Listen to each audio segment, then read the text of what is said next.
Hey guys, this is Joe748, and I'm not with Colin. We're doing this solo, and we have our guest today is Deepgritz, BJA member Deepgritz. He went to a boot camp. April of 21. Yeah, felt like a long time ago. Deepgritz has been playing full-time AP in retirement, post-retirement. Semi-retirement. Yeah. So we're going to get a nice perspective into coming into the blackjack world, card counting world, and creating a whole new career, post-retirement. So thanks for being on here. Really appreciate you coming in. Happy to be here. And doing this. Yeah. Thank you for asking. What was your initial entry into blackjack? How did this whole thing start? Because you just mentioned you haven't been in a casino since. The first time I ever set foot in a casino was in November of 2019. And what happened was I was in the limousine business. We owned and operated a small limousine company, about 8-vehicle fleet. Specializing in corporate transportation. So we were doing mainly executives and, groups of people going to the business meetings, that kind of thing. So did it on a small basis for a long time. And in 2019, I kind of got the urge to try to build it a little further. And I took on a mentor. And the mentor coached me to start going to these conventions. Well, it just so happened November 2019, Atlantic City was the location. And I'm very sorry. Yeah. And it's at a casino, obviously. So my wife, Blueberries, who some of you will know from other discords in the AP community, she doesn't count cards, but she's in the AP world. And I decided we would set ourselves aside a $200 budget, and we would go in the casino and play a couple games to see what it was like. Well, we played roulette a little bit. We punched a slot machine a couple times. I sat down at a blackjack table. I can remember being coached by the dealer and the other players. I was hitting 14 against 6 and everything, you could do wrong. I knew nothing of the game. I mean, I knew in general what the game was about, but I didn't know anything else about it. But I came back home with the bug, I guess you would say. Yeah. And I've always been a games player. I spent 45 years of my life playing competitive chess. Oh, wow. And I always thought I would enjoy card counting. And when chess started coming to an end, it was just kind of a natural transition. I got back home from that trip and I looked up strategies and came across Colin at one point after I came through the martingale and all that kind of stuff, which I spent about a day saying, this martingale is amazing. How come nobody's ever thought of this before? It's about how long it lasts, and the then, benefits and of then martingale. It's like after a day or so, it's like, oh, okay, I get it now. Yeah. What was, real quick, what are the differences between competitive chess and blackjack? How does it feel? Yeah, it's very similar in the calculating in your head part of it, which is what I enjoy. The difference is the chess arena is reverently silent. So I'm used to having my head buried in my hands and looking at a board for hours at a time if somebody drops something on the floor, everybody jumps up and looks around. So, it's a totally different atmosphere from that point of view. Oh, that's got to be bizarre. I mean, how is it adjusting to being in the casino where it's just so much noise and it's just a whole different thing. It's just some of the skills, or I guess that I had, transferred pretty easily, but I had to learn how to manage in a casino without the silence. Was the noise and all that, did that make it way harder to be perfect in the casino? Like, was it? Yeah, I would say it did at first, for sure. Okay, cool. So going back to before, so you got the first entry into blackjack as just a gambler, and then where did you make the jump? Was it just, looking into the strategies and you're like, oh, well, this can be beaten. This is right up my alley. I'm going to do this. Yeah, it was kind of like that. I mean, having the games kind of thing going on, I just took to it, and I already knew I would enjoy it. I already told myself if I ever did this, I'd probably enjoy it. So yeah, so when it actually happened, I just got right into it. When you found out that blackjack was beatable, was it, I'm going to make this into a career, or was it just No, that wasn't the starting point. I was really a grinder. I always have been a grinder. And in the business world, I was just so motivated to do the next thing as far as my business went. Chess was part of that, and it was kind of a side gig for me. When the chess went away, this was a perfect side gig. It just came right along at the perfect time. So that was the way I viewed it when I first started was, well, I'll run my business and I'll grab a weekend here and there and do this. This will be fun. So you were making money at these chess tournaments, or No, okay, no. Yeah, side gig is really not the right thing. It was a side passion. Okay, cool, cool. So you went. Eventually, you started practicing. You got good enough to sort of play, and then when did the boot camp come into picture? There's a good bit of time before that. So we're right now in. Let's say I went to the first casino in November 2019. Now let's fast forward into January 2020. That's about when I started with Blackjack Apprenticeship. Started learning how to count cards. Went to my local casino, which is about 2 hours and 45 minutes away, before I was ready, like everybody else does. And I played red chip with a $10,000 bankroll and lost a good bit of it. Then in February of 2020, another conference comes up. This one's in Vegas. And my mentor managed to finagle our company getting recognition as one of the top 10 up-and-coming limo companies. So I got a quote-unquote scholarship to this conference. They paid airfare, they paid for rooms, that kind of thing. The idea is that I go to the conference, or me and Blueberries go to the conference, we meet and greet, we get presented an award, we network with everybody there, and it's all great for everybody.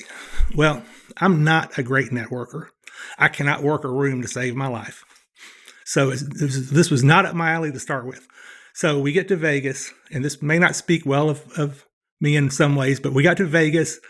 I went to the first meeting, shook hands with a few people, found out what time I was getting my presentation, and then we blew off the meeting. Where'd you go after that? We went to every casino on the Strip and downtown. I wanted to play. The idea was I want to play blackjack everywhere. I want to get experience on the Strip, off the Strip, El Cortez, the whole deal. So instead of doing the meeting, we took that opportunity to play a lot of blackjack, and it was a good learning experience for me. How many minutes did you last at El Cortez? Actually did not get backed off at El Cortez. Yeah. Nice. This was before the boot camp or after? This is before the boot camp. So while that meeting was going on, one of the presenters in that one meeting I went to, the one presentation I went to, said there's something coming on the horizon that everybody needs to know about. It's brewing up in China right now, and it's starting to come over this way. It was COVID. And so, this was February of 20. So then next month, here's COVID. Everything shuts down. Mm-hmm. Okay. My business went way down. Okay. Yeah. When did you say, oh, I need to go to a boot camp? Did you have a big losing experience, or was it just, oh, I have the time because everything's shut down right now, I might as well try this out? We're in 2020 still. So everything's shut down. You didn't have a boot camp in that part of it. So I trained during that time. That's when I got more serious about getting my game up to speed. Okay. So I trained, and then in the rest of 2020, when things opened up, I played some blackjack. The red chip game went to 6-5 at my local. So I had to go green chip. So 10K, when I already lost part of it, wasn't going to do the job. So I got another 25K in to make it work. Okay. And so I played a few hours, well, and I don't know how many it was, 100 hours or so of 25 to 2x150, kind of your basic starting spread for a green chip at that local casino. And that took me into 21 when I went to the boot camp in April. And what was the jump that got you there? Was it a downswing, or no? I just questioning things? No, I was curious to see if I had a good game, but I just wanted to pursue it. I just wanted to keep going with it. So I knew I needed to do it. So I did it. At that point, was your wife helping you train, or was she sort of hands off on this? How did she feel about the whole thing? Okay, how she felt about the whole thing was she wanted to be involved. Okay, she's not a card counter. We have done a little bit of opposition betting before the table. She because of my past hobby, where she was kind of on the outside, she wanted to be involved in this, and I wanted to get her involved in this. So she went on all the trips, and she did a little degenerate gambling, and we just had a good time. Did she have exposure to casinos before this? No. What was her opinion on the whole vibe of casinos? Yeah, she's a typical born and bred Southern girl. She was kind of anti-casino for a while, but once she got in there, she really took to it. Oh, nice. Yeah, cool. Yeah, she enjoys it. When you went to boot camp, how was your game? I was ahead of most of the people there, I believe, because I had a good little bit of experience. I tested out with Spartan. He said my game was good. So I left with a seal of approval. And The Spartan seal of approval. Yeah. So I felt pretty good about it. It really boosted my confidence, I got to say. And I went on a nice winning streak right out of boot camp. Oh, that's a good feeling. After that, did you just hit the road? Like, what was going on with your limousine business, and then how did you make the transition? From March of 2020 until about the same time in 21, we had zero business. Business started trickling back. Now, the corporate limo business, these corporations, even when COVID reopens from COVID, they're changing the way they do things. They're scared about people getting out on the road and getting COVID on. So there's still no travel going on. We had a trickling of business in 21. Frankly, I could have probably rebuilt the business. It's a tough business, and it's like I didn't want to push a rock uphill again. So I just started transitioning out. So I think to answer your question, in 21, we did some trips. I could get away for longer periods of time, although we didn't consider ourselves to be professional at the time. We did some week-long trips and that kind of thing. You did the week-long trips. When was the point where you were like, I'm going to just totally abandon the limo business? It kind of evolved over that year. And April of 22, we shut down the business. Was that difficult, or were you excited to move on? No, I was excited to move on. The business was tough, and it was beating me down. I probably added 10 years to my life by getting out of that business. I mean, just think about so you're a small businessman. I got an 8-car fleet. It's not a small business, but it's not a big business. I'm running it by myself. I'm dispatching. I'm driver number one. The phone's ringing at 4 a.m. The phone's ringing at 1 a.m. I do have a great set of clients, but I do have a lot of high maintenance business people. I mean, I drove a guy that I could occasionally see get interviewed on MSNBC. These kind of guys were the guys I was driving. So, they have expectations, and it's just a high pressure business. Yeah, it sounds like really strict scheduling, and it's really high stakes scheduling. Yes. Well, that's actually pretty comforting to hear for new blackjack players, where they think, blackjack, because we always talk about, the losing streaks. Oh, it's really stressful out there, and it can be, but you're saying it's way better than what you were doing before. Stress level even with the losing streaks, which I've had. Wow. Yeah. And it does get stressful especially when you're a professional, and we're still dependent on income from this. This is not extra income. This is living income. Okay. You're 100% full-time. Yeah. What is the most stressful part about it? We're right on it. Managing your bankroll. The bankroll is precious to start with, but when you're a professional, it's more precious because, if I have a losing streak when it's just sitting there, it is what it is. But when I've got the losing streak plus my personal expenses coming out, the bankroll can get chomped up in a hurry if you're not careful. So I'm very protective of my bankroll. Yeah. What are some of the things you're doing to help protect the bankroll when you're out there looking for games or choosing a table? Yeah, I just look for the best games.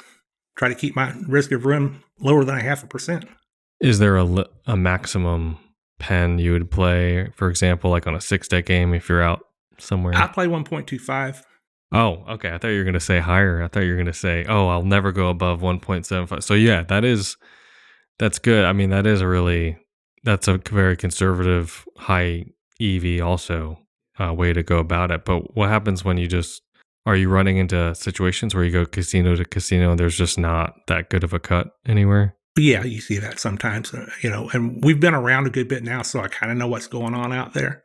But we do other things besides counting. So there's other opportunities. Okay. So if you don't see a good, pen situation, then you'll do some other things to help, get over that hump until you go to the next place and then you try again. Cool. Tell me about I heard you were in the restaurant business also. Well, yeah, the restaurant was early in my life. So I've always been in service businesses, and I've almost always been self-employed. I worked for a couple of restaurant chains as I got started, but I've owned and operated 4 restaurants in my day. Oh, well, what kind of food? Different types. My most successful one was a basic burger and fry joint.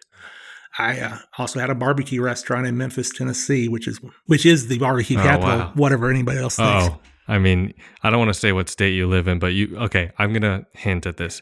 I'm not going to say the state, but you live in a state where, and I know this from personal experience, where the people in this state are really protective about their barbecue and they believe it's the best and that the style is the best. So what's your counter to that?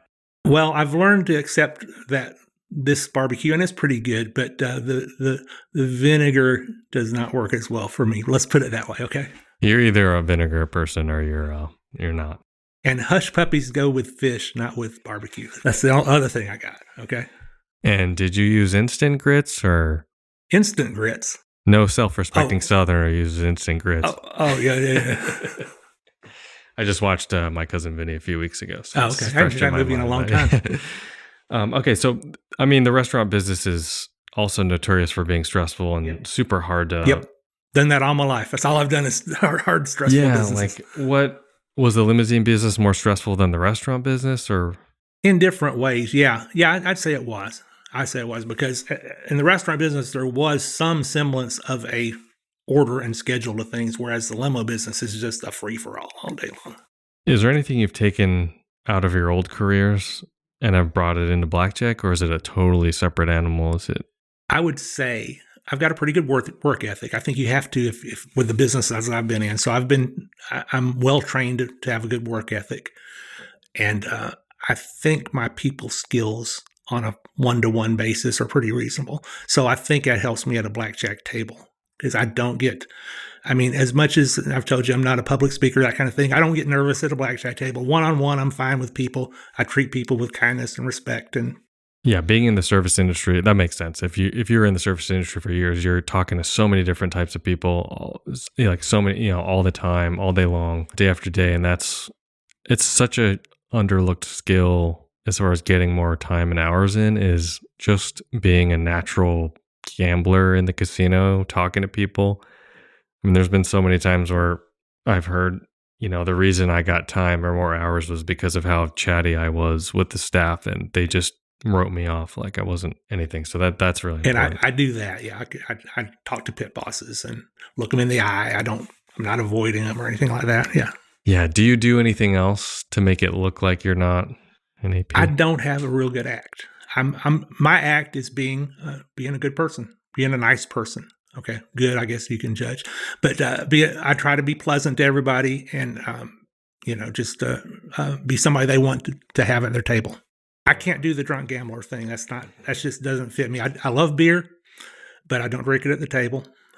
Rarely. Maybe I might have a celebratory beer if I've had a good session right at the end of it. But SD1 talks about that in, we have a boot camp. Sorry to keep bringing up boot camp. It's just been on my mind a lot recently because we have one coming up. But SD1 talks about that in his talk a lot about kind of amplifying who you already are. That's you shouldn't just, if you're not, pumped up like, rah kind of gambler, don't try to just act unless you're a good actor. Don't create that. It's better to just amplify your own personality traits. Yeah, and that's what I do. I do have a couple of minor look changes that I do, but that's about it. What are some of those? Well, I grow my little scraggly beard or shave it off. I actually bought a wig. I've got a wig. Nice. I change my ball caps and my shirts a lot. Does it seem to work? I guess. Did a fake tattoo once, didn't work out too well. Was it a Mike Tyson face tattoo? No, no. I decided to be a biker one day. Nice. So I did the biker thing. I had the oily jeans. I had the black T-shirt. I had the American flag do-rag. I hope you took a picture of that. I do have a picture. I had an arm tattoo and sat down at a table, and the other guy I played with and the dealer both had tattoos. So at one point, the dealer said, he shows his tattoo and says, yeah, this was, this is in memory of my mother. She was such a great person, yada, yada, yada. And the other guy says, oh, this was my dad. He served in the military for 20 years. And then they kind of look at me and it's like, so tell me more about your dad. I had nothing. Oh, that you just, yeah. What was it? Can you say what it was? The fake tattoo? What was it? I think it was an eagle. Okay. I think it was an eagle. Did it look real? Is it pretty real? Yeah. Okay, nice. Yeah. Where did you get that? In case online. Okay, cool.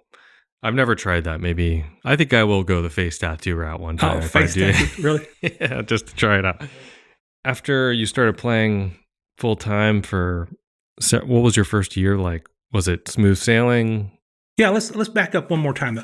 So after boot camp, I was playing with a $25,000 bankroll, and we had an amazing opportunity that came up. A new casino opened about 45 minutes from our house, and Blueberries and Y Moose. Shout out to Y Moose. Y Moose is my best buddy in the industry. He was a BJA guy, but he does other stuff mainly now. Blueberries, Y Moose, and a couple other people and I discovered this opportunity, and I had to drop counting for about 6 months because this was an everyday thing. And it was quite an opportunity, and we built a professional bankroll during that 6 months. So that's, coming out of that 6 months is when I guess we start really being professionals. Once the play dried up. Yeah. But the great thing was you got to build up your bankroll, and then you went out and started playing blackjack again with a bigger bankroll versus the 25K. Yeah, that's nice. What did you just immediately jump your bets up to whatever the appropriate? Yeah, I'm an optimizer, so I don't do I don't do $2,000 hands or anything like that. My comfort level now is $50 tables, 50 to 500 or 50 to 2x300. So yeah, I jumped up from that 25 to 150 kind of thing to 50 to 500 or 2x300, depending on the situation. I've played just a little bit of black chip, but I feel my wheelhouse is in that high green chip kind of area. So I can usually go in a high limit room. Most places you can go in a high limit room and find a $50 game and not have so many people around. How was the transition with the swings? It was scary. I'm conservative with my bankroll and not hugely risk tolerant. So it was kind of scary. Because before you were maxing out at how much with the 25? 2x150. 2x150, and now you're doing 500. You were doing 2x500. 2x300, 2x500. That is interesting because it's a big. Usually, because you're able to build your bankroll up with other AP plays.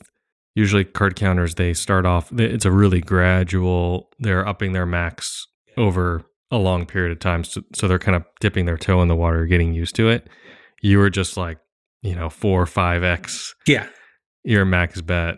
It must have been pretty jarring when you had your first downswing. Yeah, I've had a couple of banging my fists on the hotel room wall. How did you get over that? I think just experience. I see it come back, and after you see it come back a couple of times, it's not so bad anymore. Yeah, after you just get pummeled that night, you kind of just say, keep that out of your mind. Like, let's try again tomorrow. Let's do it again, and then you. And I do, and this is on a personal management thing. I'm a big meditator. That's something that I developed during COVID. COVID changed a lot of things for people, and that's one of the things it did for me. I went from this go-go small business guy to more laid back, and I meditate, and I take things a lot easier than I used to. But half hour every morning, and it really helps when you've had a bad session, and it really helps. You and I off the mic were talking about. I was talking about wholesomeness. That brings a little wholesomeness back into your life that doesn't exist in the casinos. What kind of meditation is this?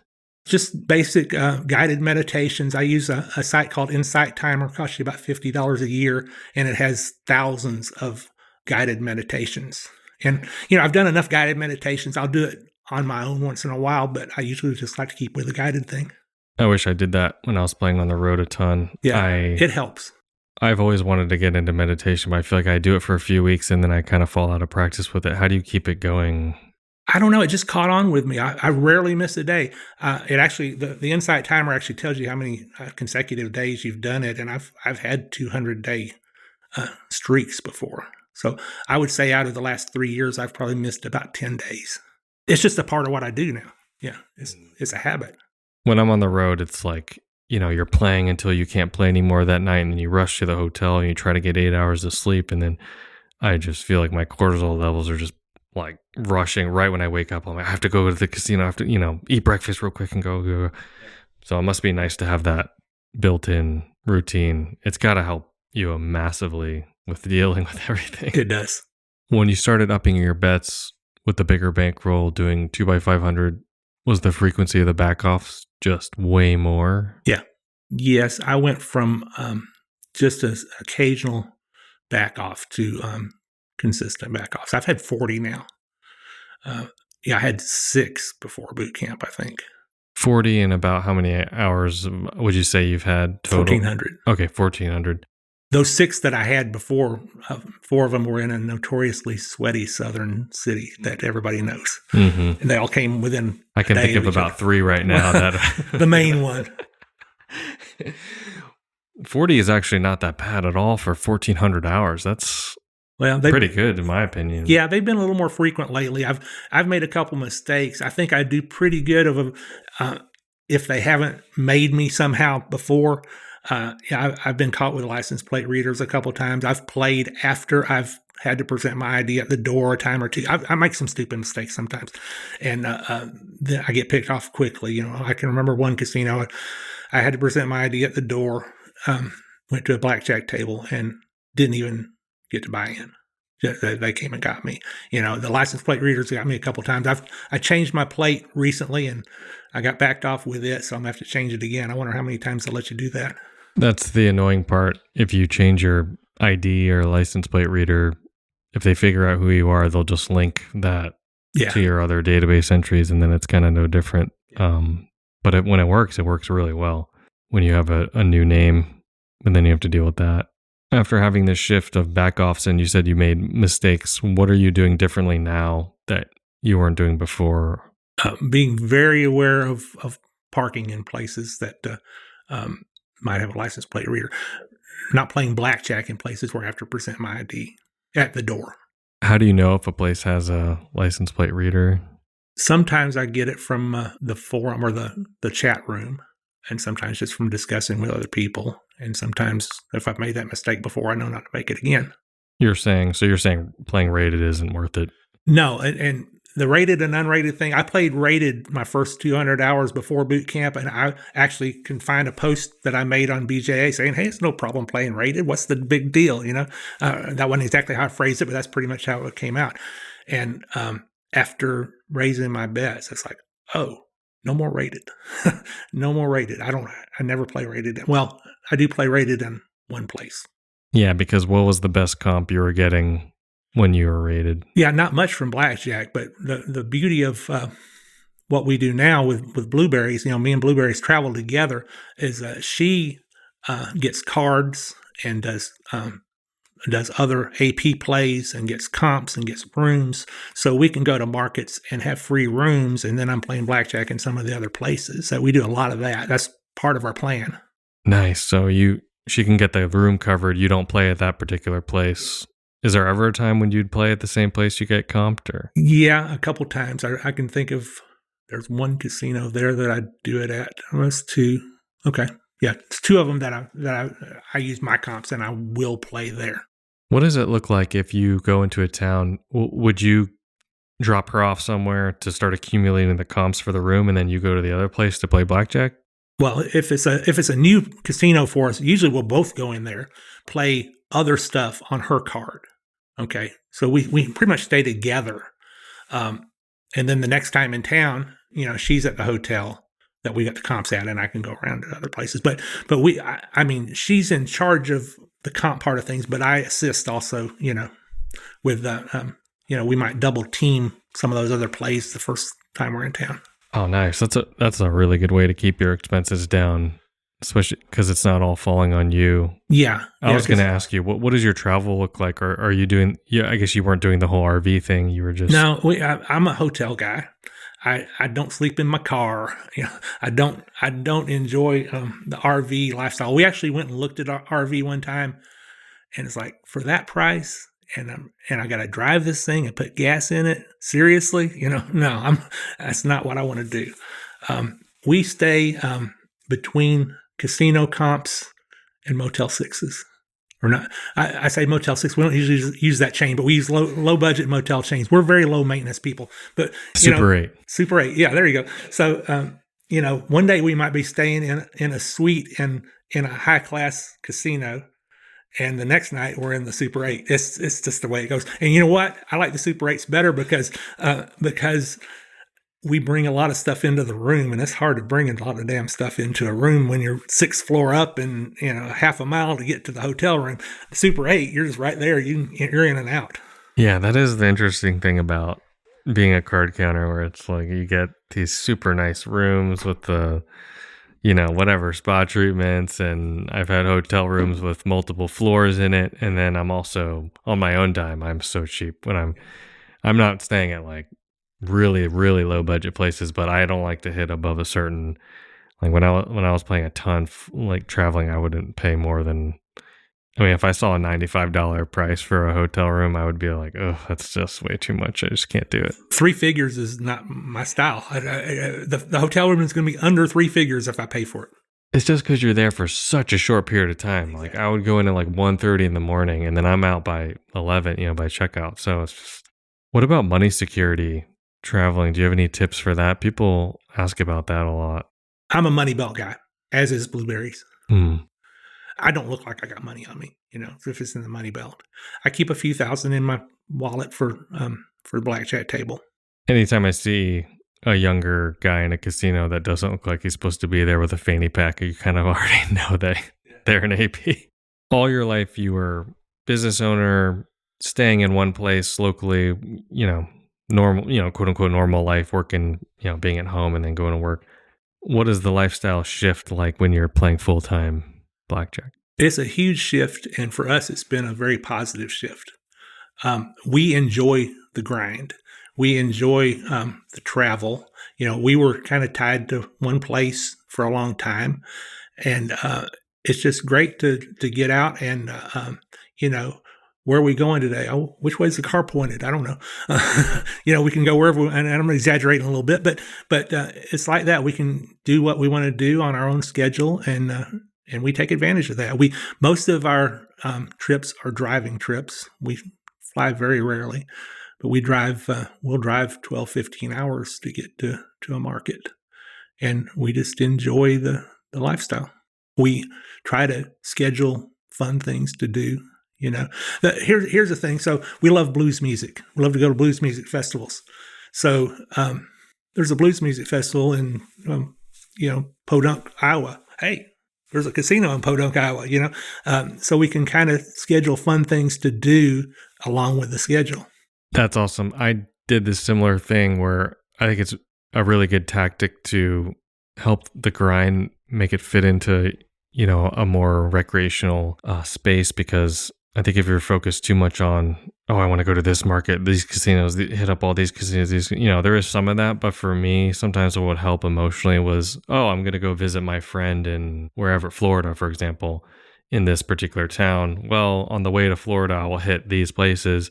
And if I get backed off in 30 minutes, whatever, that's fine. If I last 3 days, that's also cool. I'll tell my friend, hey, I'm going to be 3 days late. But the end goal is to see friends and family wherever they were in the country. And then the side effect or the benefit was like, I'll get in a bunch of hours, or I think it's so important to do stuff like that. At least, if not all the time, but every once in a while, definitely set your sight on a destination or an activity as the primary goal. And then having the blackjack trips or the sessions as like added bonus. Sometimes it's hard when it's your full-time income. And we do have to focus on the full-time income more, but we do get that time in also. An example of how I think about a trip is the one we're about to make. We're going to a casino that we feel like there's going to be a really good non-blackjack AP opportunity. Okay. Well, we could get there and it flops, and it's not what we thought it was going to be. So there's a market about 2 hours away that's got really good blackjack that I love to play. So the main plan is to go to this other place and do this other play. But if for some reason that does not work out, or it fizzles early or something, we got a secondary plan. What are the things that you like about blackjack versus other AP things that you've done? I got to say that as much as we do other stuff, I enjoy blackjack. I enjoy playing blackjack more than anything else in AP. Why is that? I think just because of, going back to my old background, the calculating in my head kind of thing, it's something about that just does something for me. So I enjoy that. The other stuff is a way to make a living.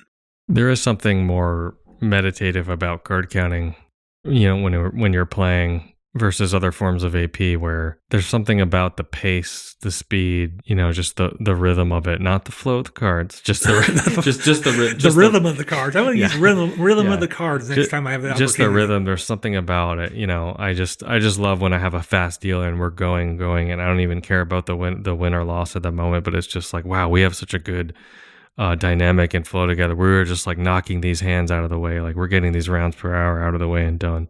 Usually there's a lot of stories out there about, all the tough times when you're dealing with casino staff or all the mistreatment of casino security, things like that. Have you ever had any instances where it was the reverse?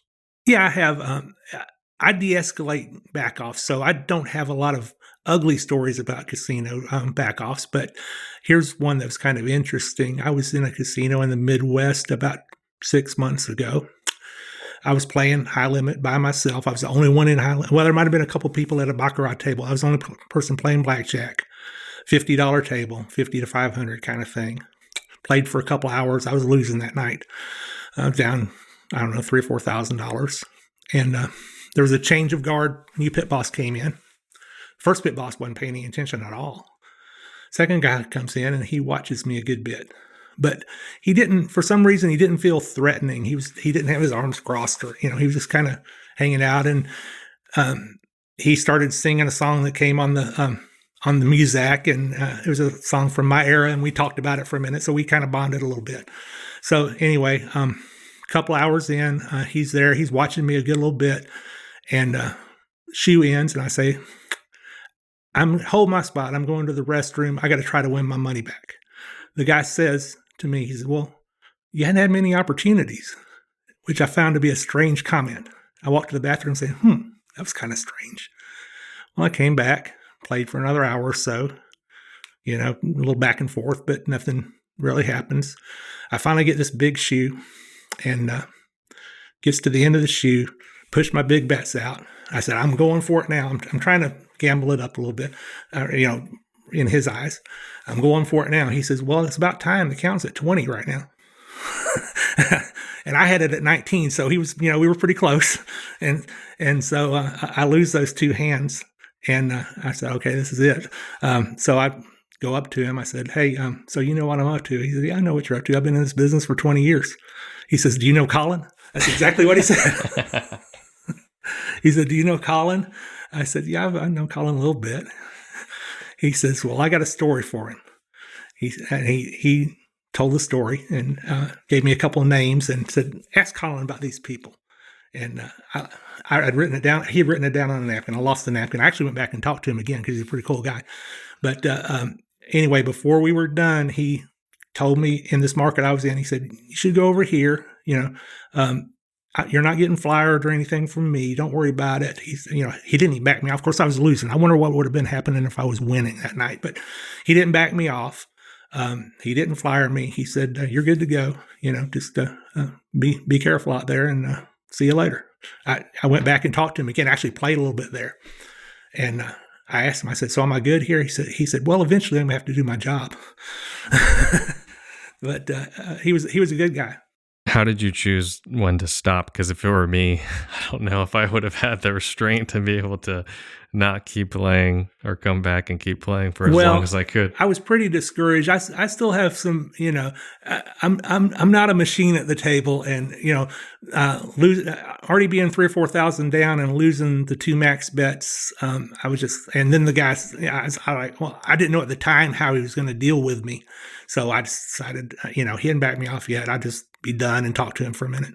So it wasn't too hard of a decision for me. How did that information work out that he gave you when you went to the other places? It was good. They gave you time, and yeah, nice. I haven't had many bad experiences with backoffs. The worst I've had was a finger wagging kind of, you can't do that here kind of thing. But otherwise, they just, no more blackjack. You can do anything else in the house, except I did have a trespass. There's another story for you. So This has been about 3 months ago, and I'm in the high limit room of another Midwestern casino, and I played a shoe.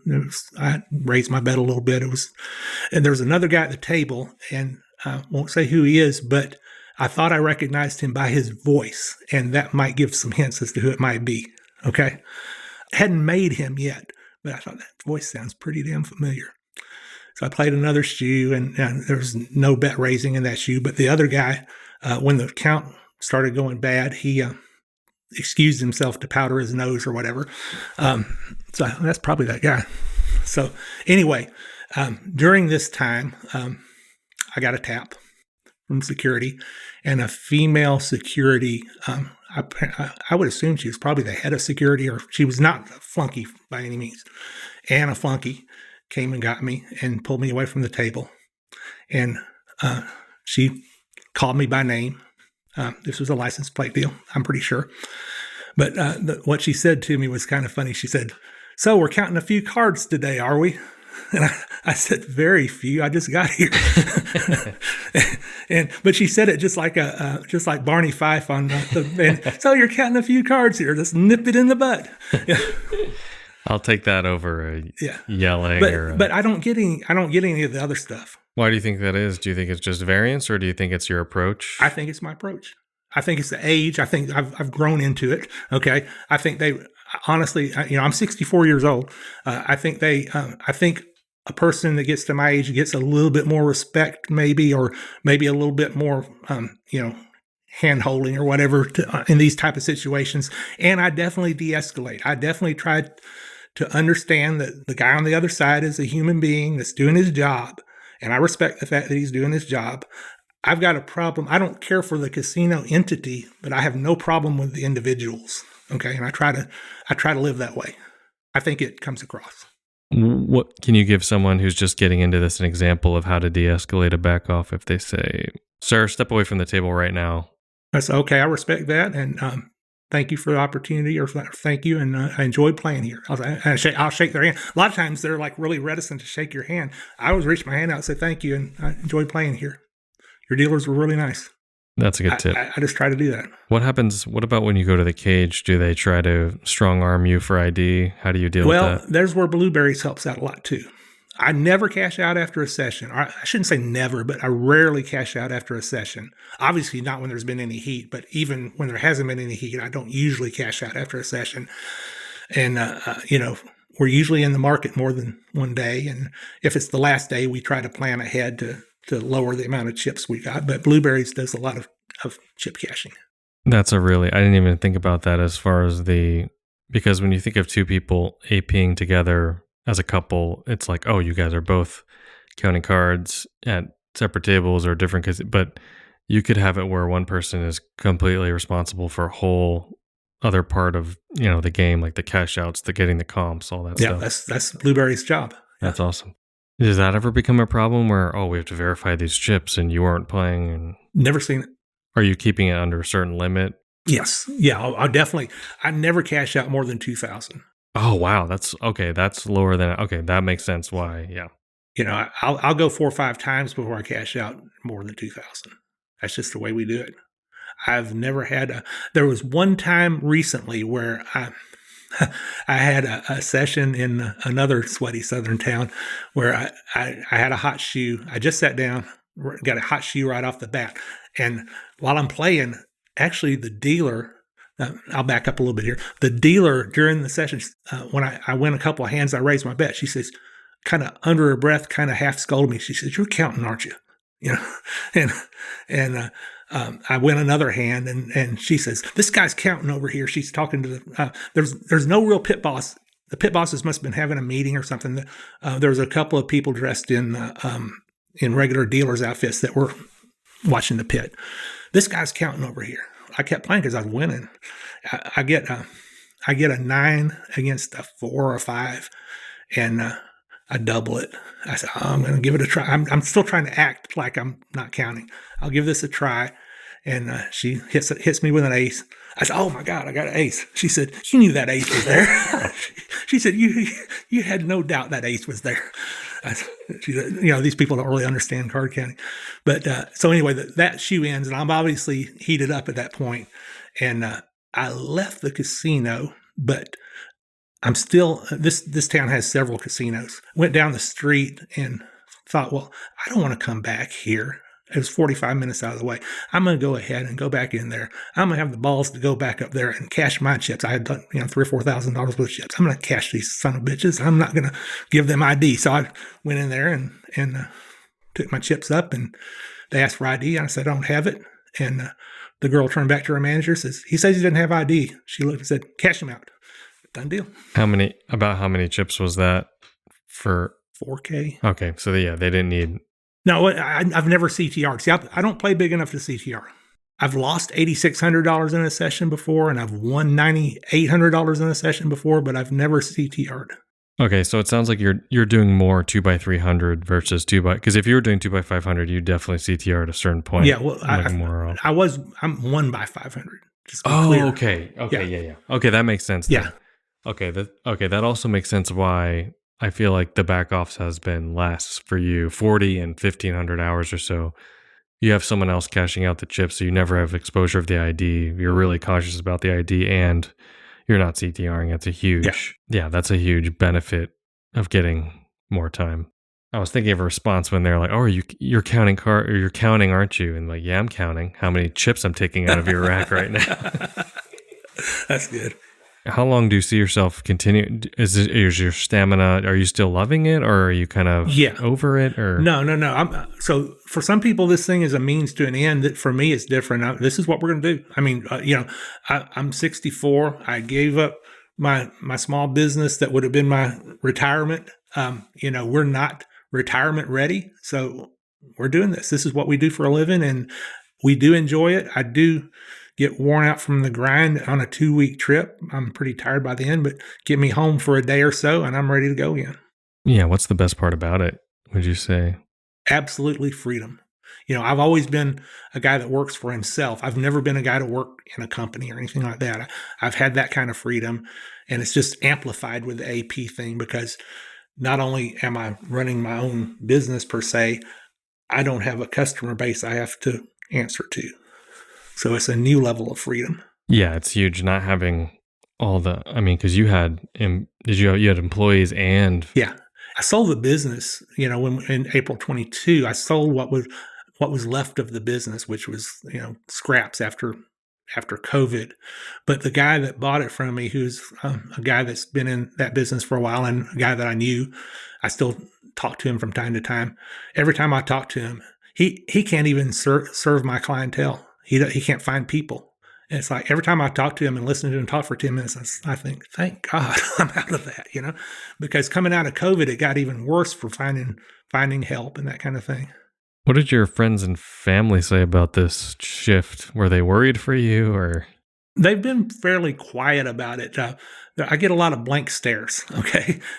Being a Southeastern guy, and my family's is Southeastern too, and so we've got the Southern kind of outlook on things, and gambling is generally not a part of that. So they really just don't ask a lot of questions. I would love to talk about it, but nobody really wants to talk about it. Yeah. It's kind of a dead subject. Well, at least you have some people listening here that want to hear about it. I mean, I guess that is a weird place to be in, because usually it's like you have to defend yourself and you have to prove to them why this works and show them charts and everything. But it sounds like it's more just like, let's move on to the next subject. I talk to a lot of people who are interested in starting this venture or hobby or side gig, whatever you want to call it. Some people are, in retirement age, and they ask me, do people who come to the boot camps or anything, are there any retirees, or is it even, should I do this, basically? Like, is it viable? They say things like, someone my age, is it, what's your response to that? I think it's viable if you have the right personality or outlook about it. It's not for everybody, that's for sure. What's the right outlook? That's hard to put your finger on, but if you got it, you'll know it.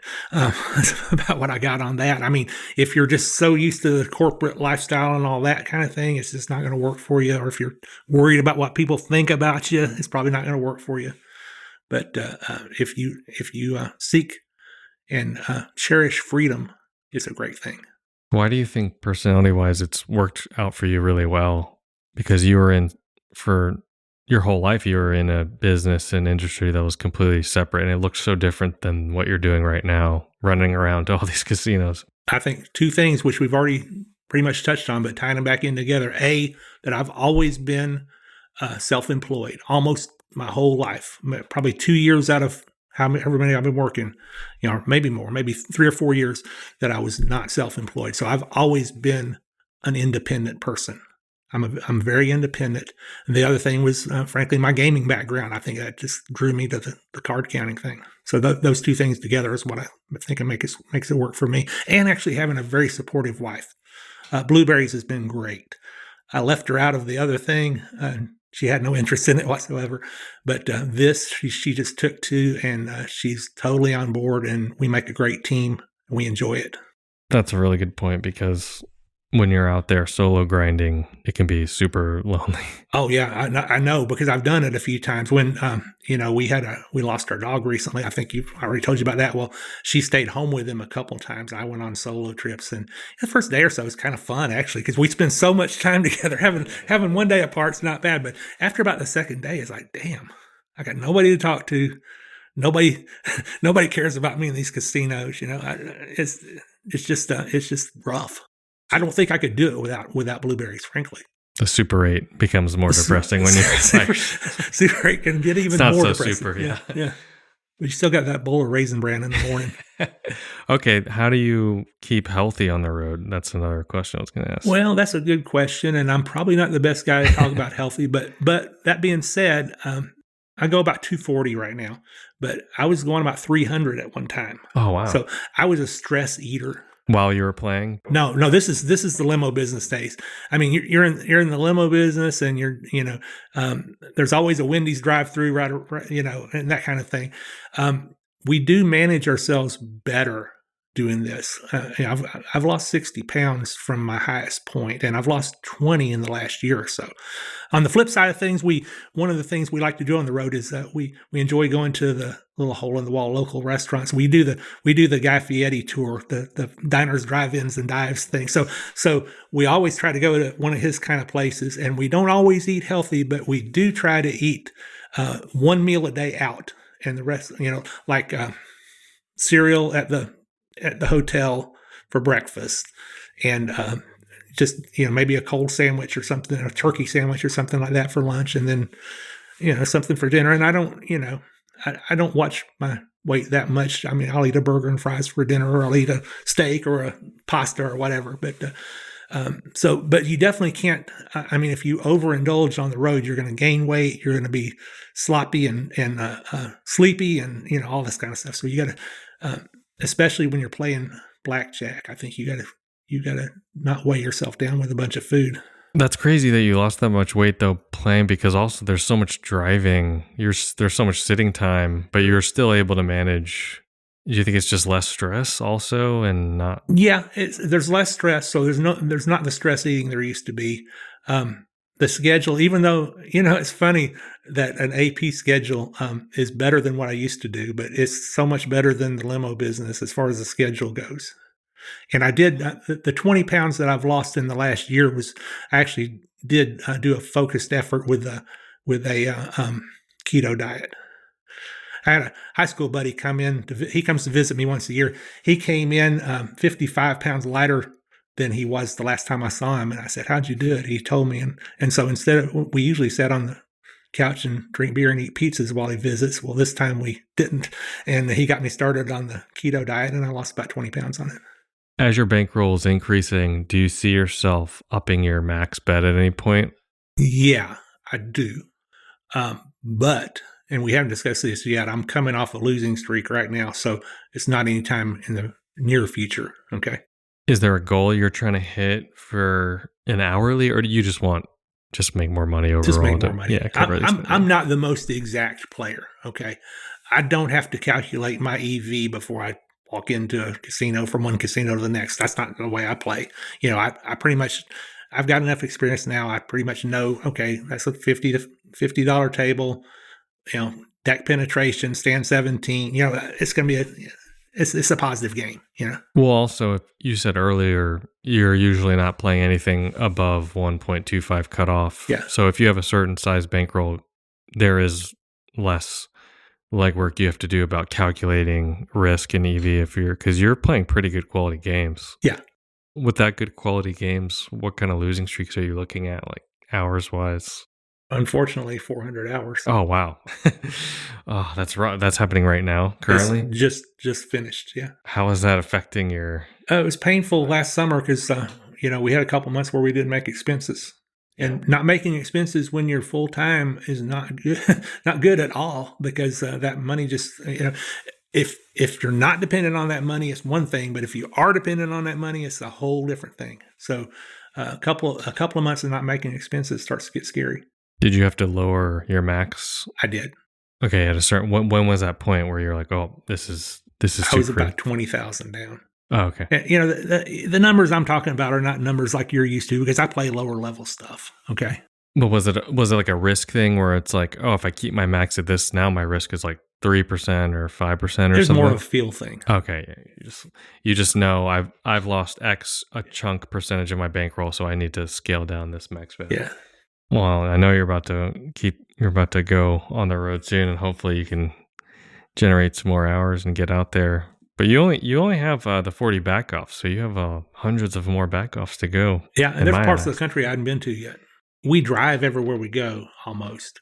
So we'll drive as far as Oklahoma, and actually we drove to New Mexico one time.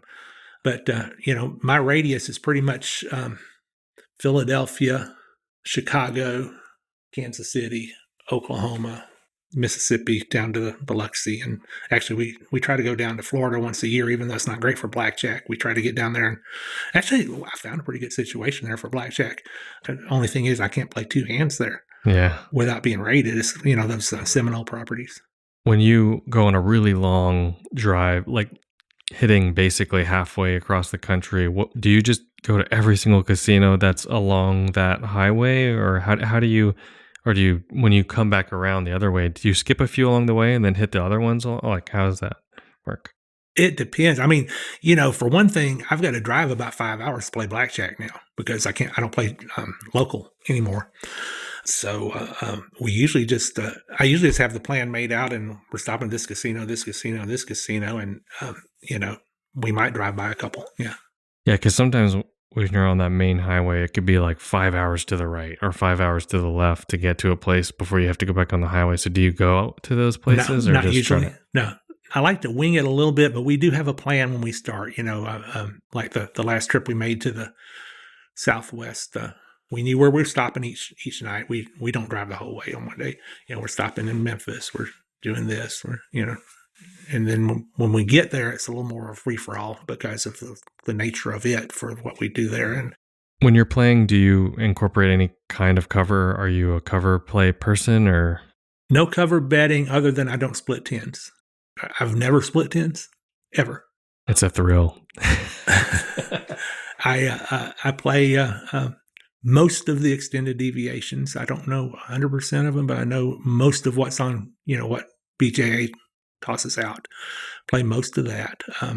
The only cover betting that I do is if I'm playing a double deck game that's like 50 to 500, which is what I might be doing next week. If I end a double deck shoe with max bets out, I'll leave a black chip out to start the next one. That's about the extent of my cover betting. Just because I've had 5 black chips out there, and just going back to the greens just looks kind of funny. So I'll leave a black out there, just realizing that if I play 1,000 hands with that, you know, I'm going to lose just a little bit. And you calculate it all in, you know, it's going to cost you X amount per hour, and then you don't even have to do it every time. Just do it every once in a while if the pit boss is watching or something to make it more worth it.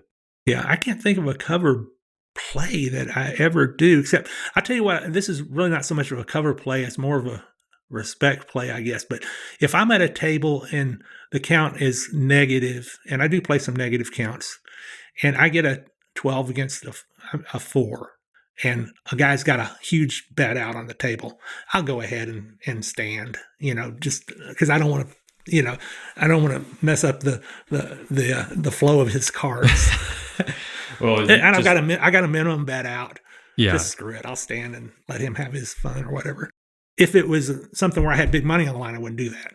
That deviation to save the money on your tiny minimum bet. Yeah. You're not really giving up that much by not doing that deviation. Yeah. And to keep the piece at the table. Yeah, exactly. Sort of. I'll do that kind of thing once in a while. Okay. Some people have the opposite approach. Maybe one other person in this room, me, but where it's like, I don't mind if the other person gets pissed off because I want them to leave so I get more rounds per hour. What is your hesitation to that? Why do you want him to stay? I get that, but I guess it's just my personality type. I just like to stay under the radar. I don't like to make scenes. I just don't like that.